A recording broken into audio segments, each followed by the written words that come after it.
Hi, I'm JR, creator of the GloveBox Hook. Thank you for your purchase, and in the following videos, I will show you how to use the GloveBox Hook.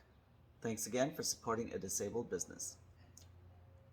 To use the GloveBox Hook in the passenger seat, open the clasp, pull out the end of the strap, take the strap and loop it around the headrest post.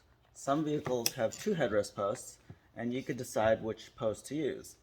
Take the end of the strap, thread it back through the top, and close it to lock it in place. Now you can use your hooks to hold whatever bag you need in the passenger seat and prevent any bag spills. Alternately, you can also use it behind the passenger seat to hold bags back there. Keep in mind that the bags are meant to rest on the floor and the full weight is not meant to be carried by the hooks.